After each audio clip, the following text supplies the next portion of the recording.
As a kid, my parents would play board games with family friends on vacation. And one game that they would play that I used to love was called Wise and Otherwise. Now, if you're not familiar with the game, the whole point of it is someone reads off the first part of a proverb from around the globe, and then everybody else takes turn coming up with their own ending to the proverb.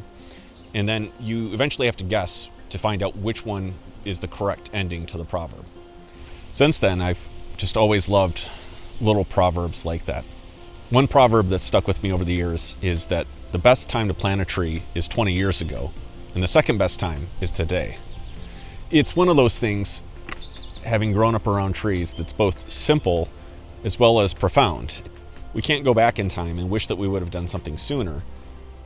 All we could do is make a decision today for the benefit of tomorrow. The same concept applies to investing. Chances are there's been some sort of investment that you wish that you would have jumped into, and there's really no good in terms of dwelling on that unless it motivates you to do something today. Within financial planning and investing, time is probably the most precious commodity that's present within a person's portfolio. Other critical dynamics like risk or gains and losses, liquidity, they're all secondary to time because they're all reliant on how much time an investor has. To demonstrate this concept, I'll use the eighth wonder of the world, compounding interest. Let's assume a person sets aside $12,000 today and then does nothing with it aside from leaving it alone to grow at 7% for the next 30 years. Next, let's assume that someone waits 25 years and starts contributing $12,000 a year for just the final 5 years. The first person would have earned roughly $79,000 on their original investment, which would have grown to be worth $91,347. The other person would have contributed $72,000 over 6 years, which would have grown by just shy of $20,000 to have reached roughly the same $91,000 and change threshold. Now, this is just a basic example of the power of compounding interest and the magic of it taking place over time. You probably have heard similar examples at some point. But at the same time, it is something that can break people's brains. It just doesn't seem like something should be able to grow as much as it can with a little bit of interest and time. It's usually not the difficulty of the action as it is the discipline to take the action early enough. Just like planting a tree isn't that difficult. Taking an acorn like this and putting it in the ground starts off small, but eventually it grows to be a massive tree. If you would like to sit down and plan out the years ahead of you, we have a process that we can go through to talk about where you've been and where you're going.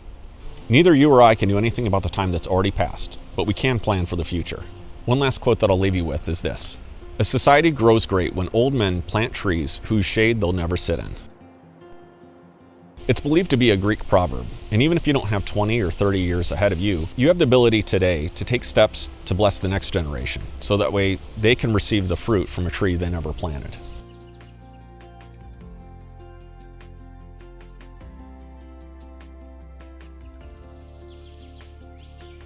I can't resist mentioning my favorite example of compound interest from the show Futurama.